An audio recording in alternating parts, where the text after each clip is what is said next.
Muraho neza, muri iyi video turagaruka ku isomo rya 7 cyangwa chapitre ya 7 y'igitabo tumaze iminsi tuvugaho.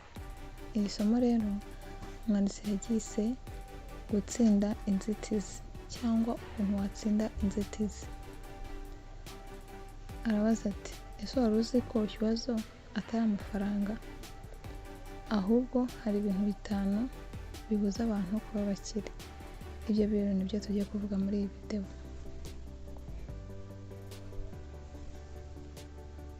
Muri iyi chapitre umwanditsi asobanura impamvu abantu benshi badatera imbere nubwo baba bafite ubumenyi wenda bafite n'amafaranga, ahubwo ikibazo ni mu mutwe. Avuga ko inzitizi ya mbere ituma abantu badatera imbere cyangwa badatangira ari ubwoba. Abantu benshi batinya gutakaza amafaranga bagahitamo kudakora ikintu na kimwe, ariko abakire bo bemera gutsindwa kuko bazi ko uko gutsindwa ari inzira yabo yo kwiga kugira ngo bagere kuri byinshi ndetse no ku ntego zabo. Niba utinya gutangira uzahora utegereje igihe cyiza, kandi icyo gihe cyiza ntabwo kizaza, ahubwo igihe cyiza ni ubu. Ugomba gutangira, ugomba gutsinda ubwoba kugira ngo ugere ku ntego zawe ndetse ugere no ku bukire wifuza. Inzitizi ya 2 ituma abantu badatera imbere ni ugushidikanya. Abantu bamwe bumva inkuru mbi gusa bakavuga ngo ntibishoboka, gusa nabishobora, ngo uriya byaramunaniye nanjye bishobora kunanira, ngo njye ntabwo nabishobora ibi. Umuntu agahora yishidikanyaho gutyo, mu by'ukuri bigatuma adatangira. Ariko abakire bashaka amahirwe aho abandi babona ibibazo. Iyo utegereje ngo ibintu byose bibe byiza 100%, ntabwo uzigera utangira. Avuga ko inzitizi ya 3 ituma abantu badatera imbere ari ubunebwe. Si ubunebwe busanzwe, ahubwo ni ubunebwe bwo guhugira mu kintu kitari ingenzi. Ni ubunebwe bwo kujya mu kindi kintu ukirengagiza iby'ingenzi, kandi ibyo by'ingenzi uri kwirengagiza nibyo bishobora kukugeza ku bukire cyangwa ku musaruro munini kurusha ibyo bindi urimo gukora bidafite akamaro. Indi nzitizi ya 4 ni ingeso mbi z'amafaranga. Abantu benshi bakoresha amafaranga mbere yo kwizigamira, ariko abakire babanza kwizigamira ndetse bakabanza bakanashora imari mbere yo gukoresha amafaranga yabo ikindi kintu icyo ari cyo cyose. Niba buri uko winjije amafaranga uhita uyakoresha utabanje kwizigamira cyangwa gushyira ku ruhande ayo gushora imari ndetse no gushora muri asset, ntabwo uzatera imbere.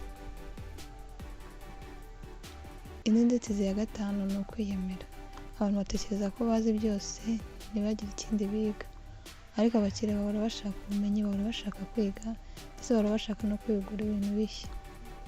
Ugomba kugira umutima wo kwiga ndetse ugahora ushaka ubundi bumenyi bushya ku bijyanye n'imari n'amafaranga ndetse no ku bijyanye n'ibindi bintu byose muri rusange. Nugira uwo mutima uzahora utera imbere. Ukuri ni uko ikibazo atari amafaranga, ahubwo ikibazo ni uburyo utekereza. Ugomba guhindura uko utekereza, ndetse nuhindura uko utekereza uzahindura n'ubuzima bwawe bwose. Niba ushaka kuba umukire, tangira utsinde izi nzitizi 5 twavuze, uzirinde ndetse wige n'ukuntu watangira aka kanya. Ukomeze utekereze ikintu wakora kikagufasha ku buryo uzajya uhora winjiza amafaranga igihe cyose niyo waba utari gukora. Tekereza ngo ni iki nakora kugira ngo kijye gihora kinzanira amafaranga, ni iki nashinga cyangwa ni iki nashoramo amafaranga yanjye kugira ngo ajye ahora yunguka. Ndizera ko wigiye byinshi muri chapitre ya 7. Reka turebere hamwe n'amasomo y'ingenzi ari muri chapitre ya 8.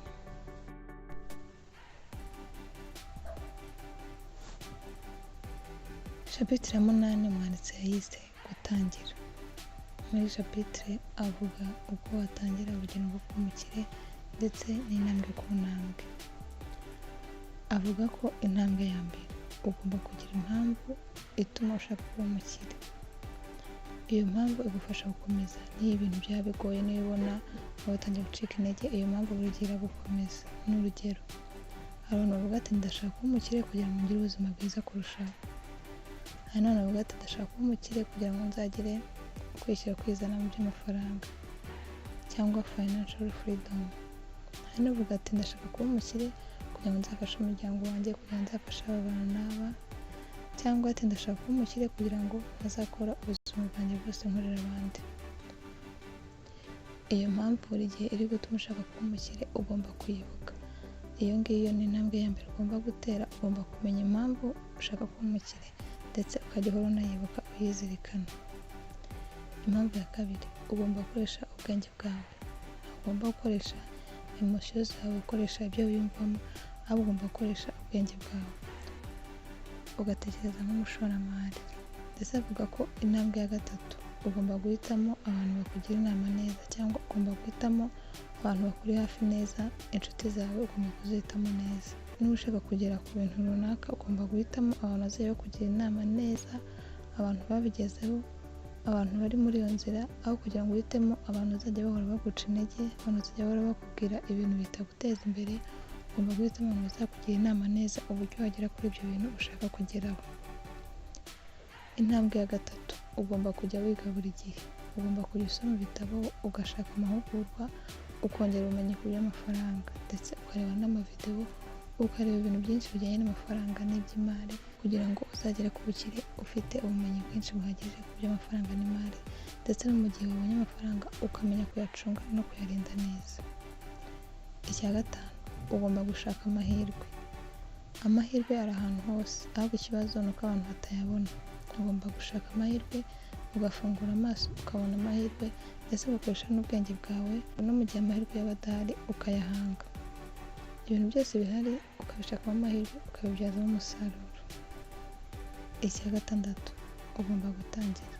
Ntugategereze ko ibintu byose biba byiza 100% ngo utangire.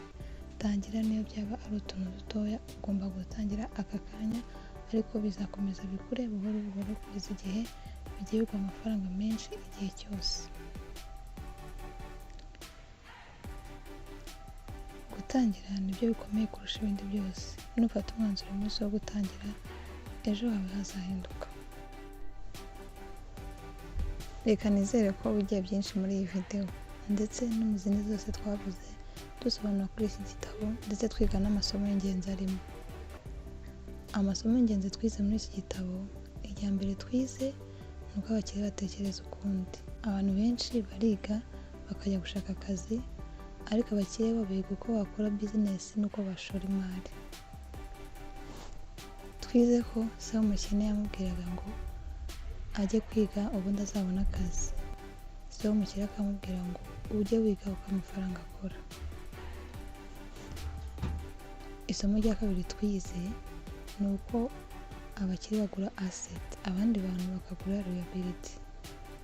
Twize ko ugomba kugura ibintu bikwinjiriza amafaranga, ari byo asset. Wirinde ibintu bigutwara amafaranga. Irindi somo twize ni uko utagomba gukora amafaranga gusa, ahubwo ukora kugira ngo wige ubundi bumenyi buzagufasha uko nawe washinga business yawe n'uko watera imbere mu by'ubukire n'ubukungu. Irindi ni uko ugomba gutsinda inzitizi, ugomba gutsinda ubwoba, ndetse ugatsinda n'izindi nzitizi zose zituma udatera imbere cyangwa zituma utagera ku bukire. Twize ko utagomba gutinya gutangira. Ujye wibuka ibi bintu bitatu. Ugomba guhindura imitekerereze yawe ku mafaranga. Icya kabiri, tangira kubaka asset. Icya gatatu, jya wiga buri munsi, ujye wiga buri gihe ibintu byagufasha gutera imbere.